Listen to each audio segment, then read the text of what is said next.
Have you ever noticed yourself making the same mistake again and again, falling for the same kind of person? Someone who ends up hurting you in the end. The same fights, the same failures, as if your life is trapped in a loop. You might think it's just a coincidence, but what if I told you there's a force hidden inside you, a force that keeps pulling you into the same pit without you even realizing it? And the most frightening part is, you can't even recognize this force because it hides deep in your past, in a place from your childhood your eyes can no longer reach. Today's story is about a person who destroyed his own life over and over again. Yet every single time, he believed, this time will be different. So stay with me until the end, because before this story is over, you may recognize a pattern in your own life. The law of compulsive behavior. Why do we keep making the same mistake? From the outside, Rafi's life looked like it was going fine. A good job, a good salary. But one thing kept happening, again and again. In every job, the first few months, he would perform brilliantly. His bosses would be proud of him. But right when it was time for a promotion, Rafi would suddenly do something that ruined everything. And unnecessary argument with his boss, quitting out of nowhere, some mistake that was easily avoidable.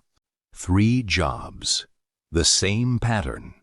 Every time, he thought it was a coincidence. But have you noticed, when the same thing happens 3 times, it stops being a coincidence. It becomes a pattern. The same thing happened in his relationships. Rafi was drawn to people who neglected him.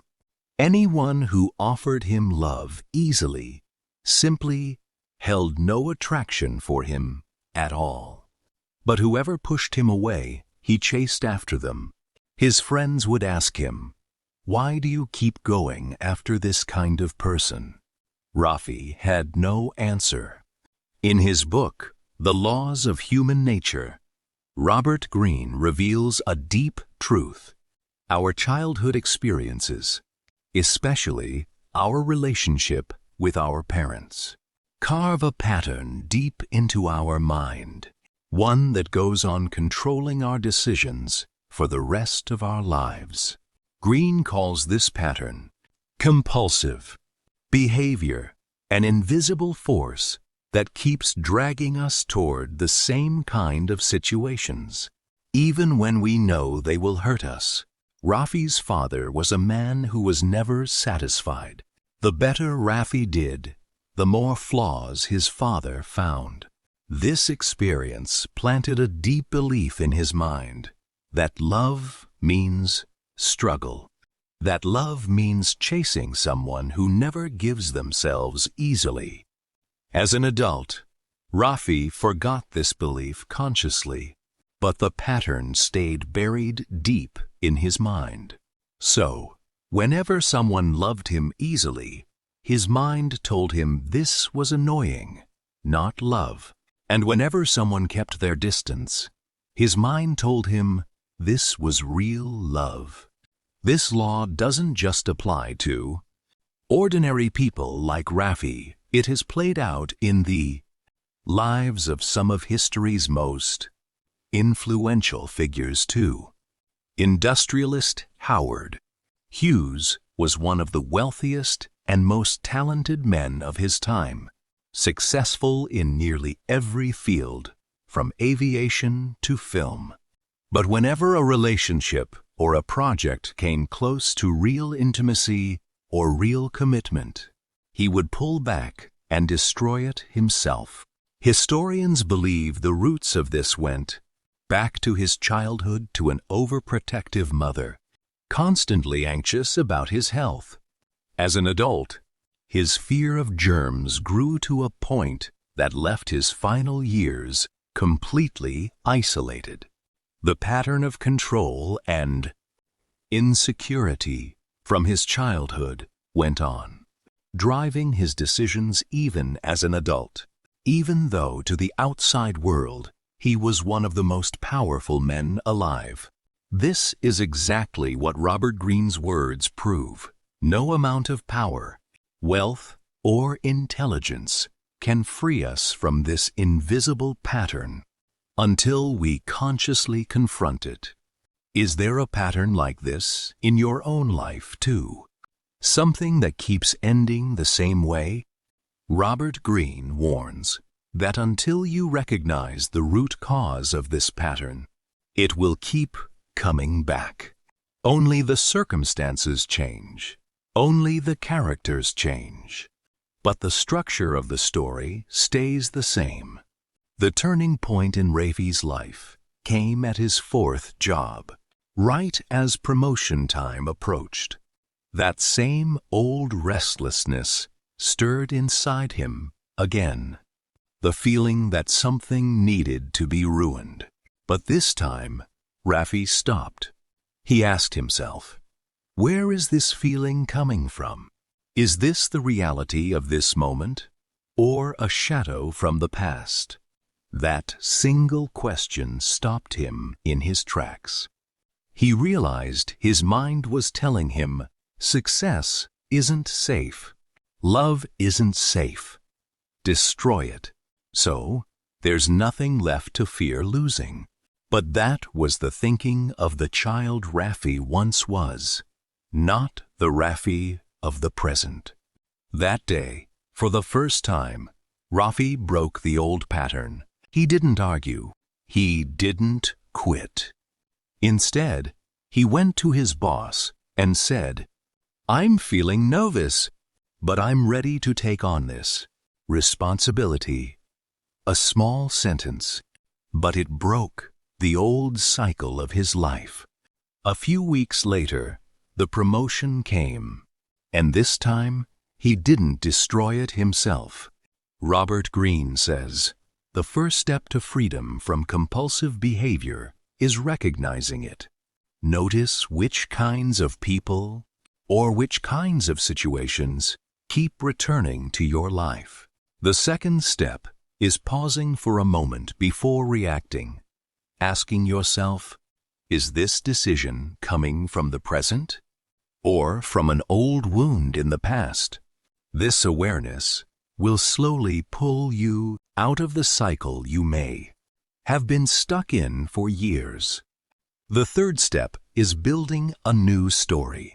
Rafi once believed love meant struggle, that success meant destroying himself. Slowly, he taught himself something new, that love means peace, that success means something he's allowed to have. This change didn't happen overnight. It was built through small decisions, made one day at a time.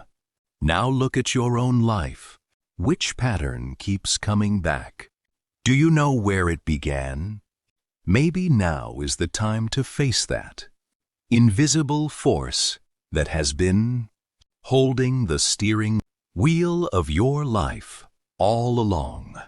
Because until you recognize it, it will keep controlling you. And the moment you do recognize it, that is the moment true freedom begins. History is full of people whose lives looked like they had everything: beauty, fame, wealth. But their inner story tells a different tale. One of Hollywood's most dazzling stars of her era married again and again, 8 times in total. Every single time, she believed this was, at last, the great love of her life. Every relationship began with intense passion, excitement, the feeling that this person would finally complete her. But within a few years, that same relationship would collapse. The same complaints, the same kind of distance, the same kind of pain. People laughed at her, said she lacked stability. But, looking deeper, this wasn't a lack of stability at all. It was the repetition of an invisible pattern. As a child, she grew up in a family where love was conditional. How much love she received depended on her success, her beauty, her performance. This lesson planted a deep belief in her mind that love never lasts, and the only way to hold on to it is to keep winning it over again and again. So, whenever a relationship became stable, when the excitement faded into a deep, quiet dependability, an unease would stir inside her. That old voice deep in her mind would say, "This peace can't be trusted. It's bound to end."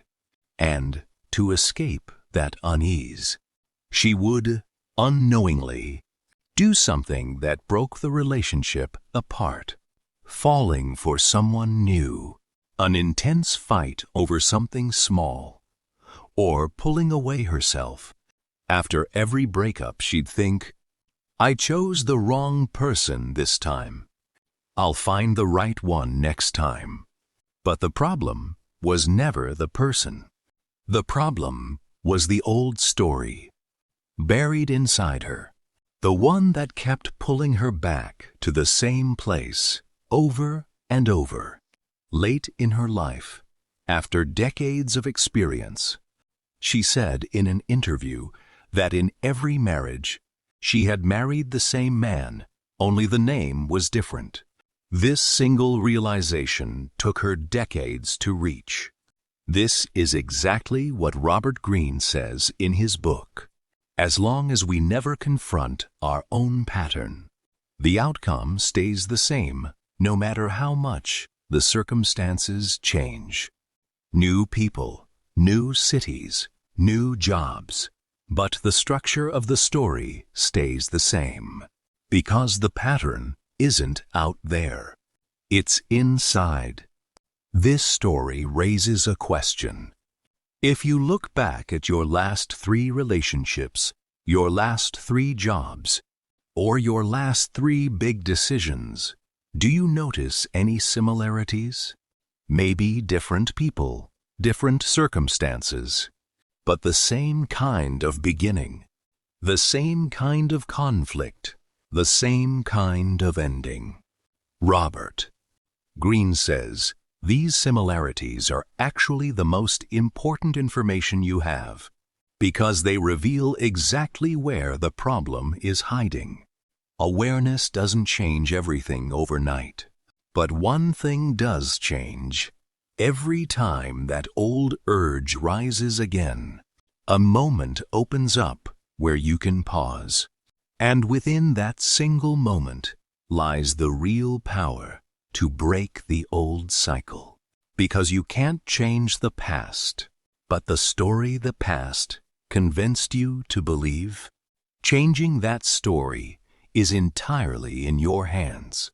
History offers another example, one that reveals this same truth in a different way.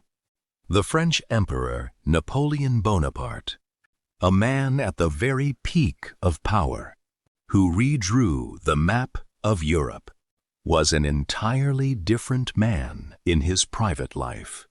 His love for Josephine was almost obsessive, intense, restless, uncontrolled. From the battlefield, he wrote her long letters every day. Yet that same love could suddenly turn into fierce suspicion and jealousy.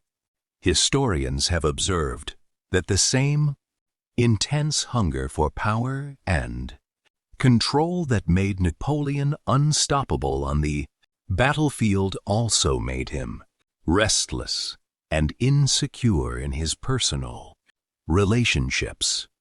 The man who could command an entire continent was, in the face of his own emotions, completely powerless. This is where the depth of Robert Greene's words becomes clear.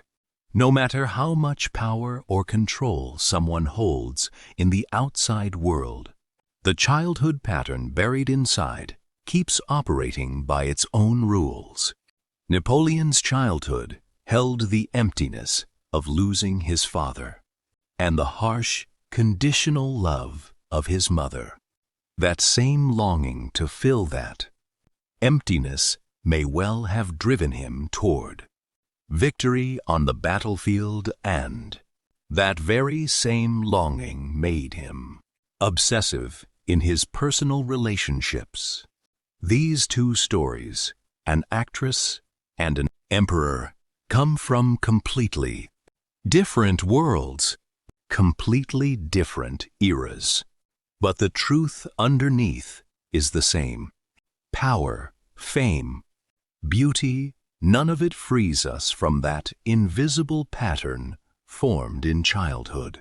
What frees us is conscious recognition, the courage to look directly at our own pattern. And that courage begins with one small question. Am I really choosing something new? Or am I just bringing back an old story in new packaging? Now look back at your own life. Maybe your story isn't as grand as an emperor's or a star's, but the structure is the same. Inside every person, an old story like this lies hidden, quietly deciding our choices without our knowledge. The only difference is this. Some people spend their whole lives as puppets of that story, while others, one day, finally stop and ask, is this story really mine? Or did someone else write it for me a long time ago?